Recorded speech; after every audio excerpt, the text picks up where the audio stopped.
You, John Fitzgerald Kennedy, do solemnly swear. I, John Fitzgerald Kennedy, do solemnly swear.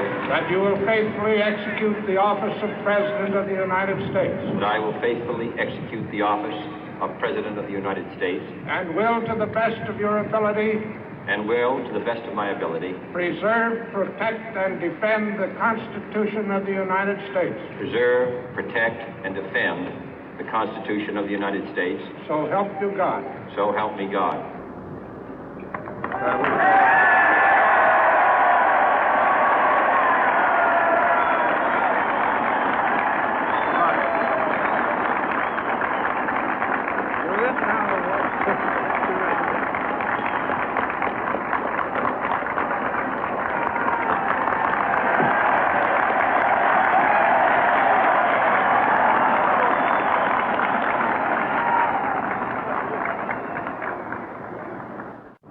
Vice President Johnson, Mr. Speaker, Mr. Chief Justice, President Eisenhower, Vice President Nixon, President Truman, Reverend clergy, fellow citizens.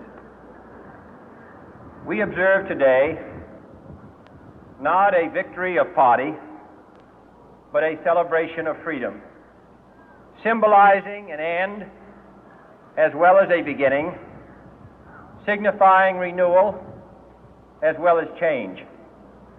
For I have sworn before you and Almighty God the same solemn oath our forebears prescribed nearly a century and 3/4 ago. The world is very different now, for man holds in his mortal hands the power to abolish all forms of human poverty and all forms of human life. And yet the same revolutionary beliefs for which our forebears fought are still at issue around the globe. The belief that the rights of man come not from the generosity of the state, but from the hand of God. We dare not forget today that we are the heirs of that first revolution. Let the word go forth from this time and place to friend and foe alike that the torch has been passed to a new generation of Americans born in this century, tempered by war, disciplined by a hard and bitter peace, proud of our ancient heritage, and unwilling to witness or permit the slow undoing of those human rights to which this nation has always been committed and to which we are committed today at home and around the world.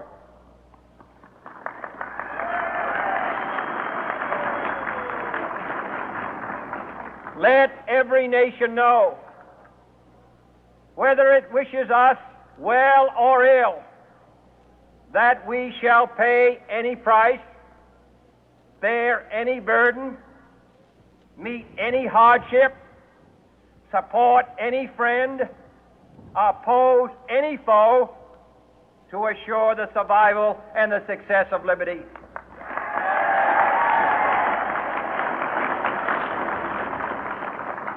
This much we pledge and more. To those old allies whose cultural and spiritual origins we share, we pledge the loyalty of faithful friends. United, there is little we cannot do in a host of cooperative ventures. Divided, there is little we can do, for we dare not meet a powerful challenge at odds and split asunder. To those new states whom we welcome to the ranks of the free, we pledge our word that one form of colonial control shall not have passed away, merely to be replaced by a far more iron tyranny. We shall not always expect to find them supporting our view, but we shall always hope to find them strongly supporting their own freedom, and to remember that in the past, those who foolishly sought power by riding the back of the tiger ended up inside.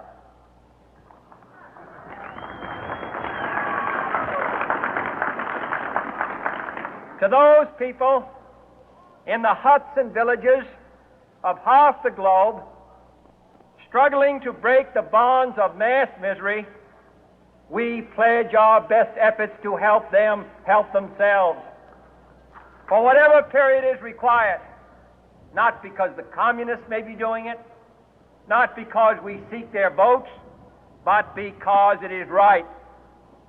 If a free society cannot help the many who are poor, it cannot save the few who are rich.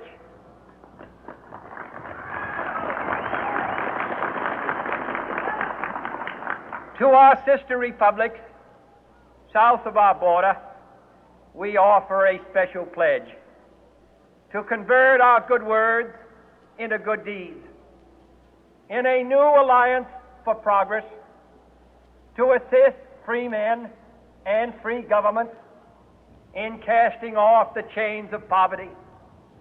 But this peaceful revolution of hope cannot become the prey of hostile powers. Let all our neighbors know that we shall join with them to oppose aggression or subversion anywhere in the Americas. And let every other power know that this hemisphere intends to remain the master of its own house.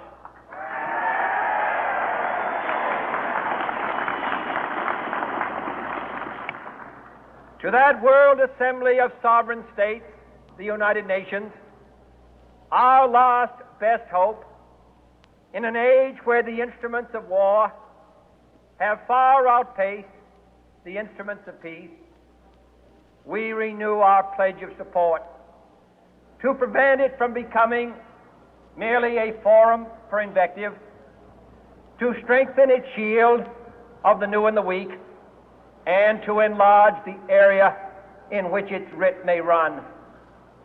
Finally, to those nations who would make themselves our adversary, we offer not a pledge, but a request that both sides begin anew the quest for peace. Before the dark powers of destruction, unleashed by science, engulf all humanity in planned or accidental self-destruction, we dare not tempt them with weakness, for only when our arms are sufficient beyond doubt can we be certain beyond doubt that they will never be employed. But neither can two great and powerful groups of nations take comfort from our present course, both sides overburdened by the cost of modern weapons, both rightly alarmed by the steady spread of the deadly atom, yet both racing to alter that uncertain balance of terror that stays the hand of mankind's final war. So let us begin anew, remembering on both sides that civility is not a sign of weakness, and sincerity is always subject to proof. Let us never negotiate out of fear, but let us never fear to negotiate.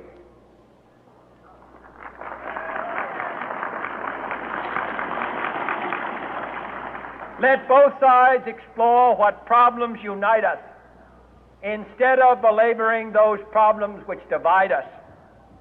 Let both sides, for the first time, formulate serious and precise proposals for the inspection and control of arms, and bring the absolute power to destroy other nations under the absolute control of all nations.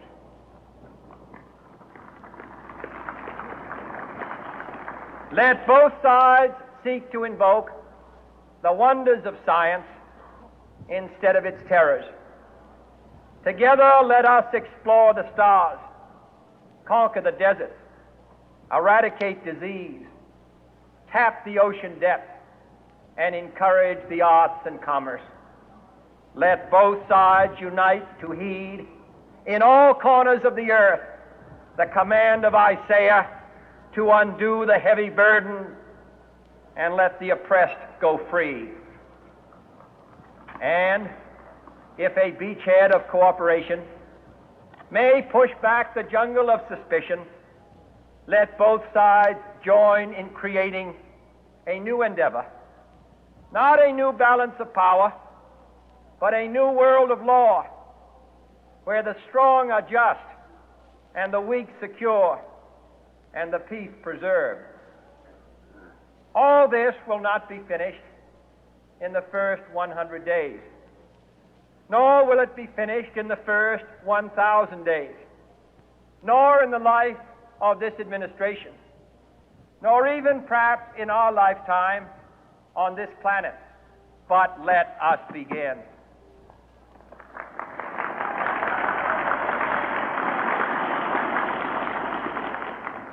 In your hands, my fellow citizens, more than mine, will rest the final success or failure of our course. Since this country was founded, each generation of Americans has been summoned to give testimony to its national loyalty. The graves of young Americans who answered the call to service surround the globe. Now the trumpet summons us again, not as a call to bear arms, though arms we need, not as a call to battle, though in battle we are, but a call to bear the burden of a long twilight struggle, year in and year out, rejoicing in hope, patient in tribulation, a struggle against the common enemies of man, tyranny, poverty, disease, and war itself. Can we forge against these enemies a grand and global alliance, north and south, east and west, that can assure a more fruitful life for all mankind? Will you join in that historic effort?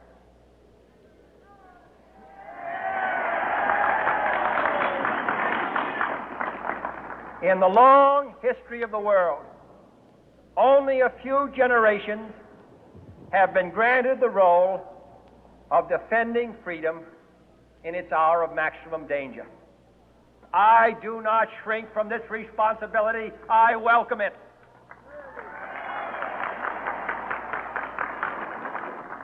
I do not believe that any of us would exchange places with any other people or any other generation.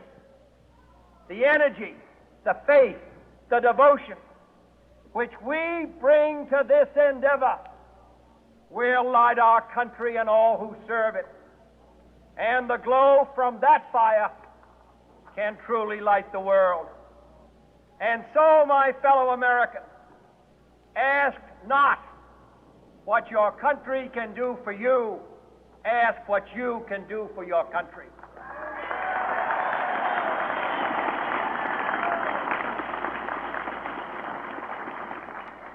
My fellow citizens of the world, ask not what America will do for you, but what together we can do for the freedom of man.